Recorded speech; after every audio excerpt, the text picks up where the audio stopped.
You're watching Let the Quran Speak. Now we answer questions we received from you, our viewers. If you have a question yourself, you can visit our website, www.quranspeaks.com.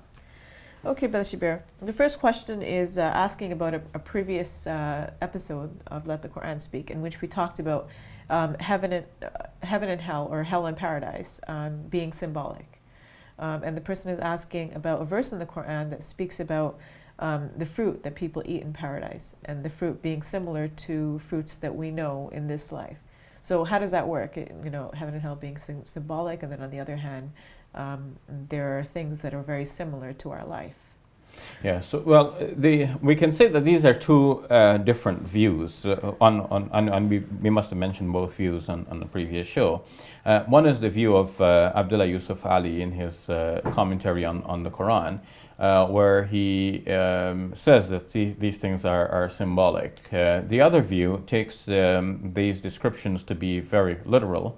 And if it mentions fruits, well, then there are fruits. But at the same time, even this view that takes them literally says that, well, they're not similar to the things in this life. So even that view says there's something more to understand that we can't quite grasp now. We're using language that we're familiar with, but the reality may be something quite different. But the language is used such to let us think about something that is really concrete, though different.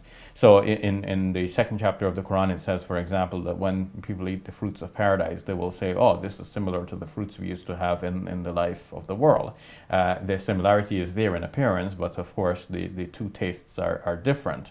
And that there being, a higher form or a more intense form of the good things that we enjoy here. So whether this is like this, in other words, similar to but yet very different, or maybe even more different than we can imagine, to the extent that we can agree with Yusuf Ali and say that these things are symbolic, this is something we'll never know until we get there. But when we think of the tortures that are mentioned in paradise, for hell rather, the other place, then it is hard to imagine that these really would correspond to in the same way. See, it's easy to think that, okay, we'll get fruits in paradise and it'll be more tasty than the ones we enjoy here. But to think of the tortures which are described in the Quran, to think that these are literally what will happen to people in the life hereafter, all engineered by God, this is stretching it a bit. So it might be better in the case of hell to think that either God is using descriptions which will scare people into obeying him for those who need that fear factor.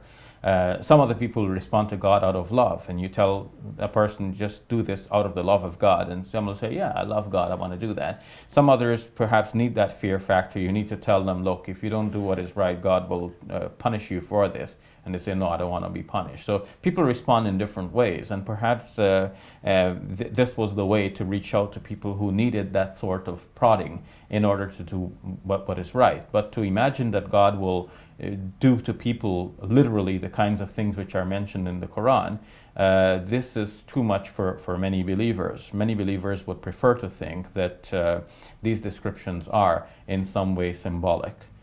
Perhaps the person himself, by shutting himself out of God's grace, will be experiencing such horror as a person might experience from the kinds of tortures that are mentioned in the Holy Scriptures.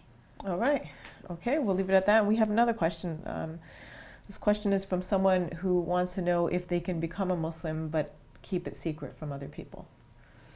If one situation so dictates, normally a Muslim has to perform many deeds, including like a public prayer on a Friday, and it'll be hard to hide that fact. If you're coming to the Friday prayer, they're in part of a large community. But some new Muslims may find themselves in difficult circumstances. They may be opposed and ostracized by their family, and they may find it convenient for a while while getting accustomed to the new faith and learning it and so on, to just not to voice that too much beyond necessity in order to make the transition smooth and easy. Okay. So we have another question. What is the ruling on celebrating birthdays? There is nothing mentioned about this either in the Quran or in the Islamic tradition, and as far as I know, and I have to say as far as I know because the Islamic tradition is very vast and nobody knows the whole thing. But enough studies have been done on this question such that if there was something mentioned, I think I would have known it by now. And I don't know of anything. So there's nothing positive or negative about this. It's just something that was not in the Islamic tradition. In ancient times, of course, people did not keep track of their birthdays as people do now. So if a Muslim were to celebrate a birthday, he would do so by remembering God and giving thanks to God. But that is not part of the Islamic tradition. It's not something that we find mentioned that a Muslim should do this. And most pious Muslims would not do it because they will feel that this is something extraneous and it's not within our culture to do this. But at the same time, I would add, if some Muslim decides to do this in a healthy way, giving thanks to God, I don't see that much is wrong with that. All right. Thank you for your time, Brother Shabir. You're welcome. That's all the time we have. Please visit our website, www.quranspeaks.com. I'm Safiya Ali. For all of us here at Let the Quran Speak, thank you for watching. I'll see you next week.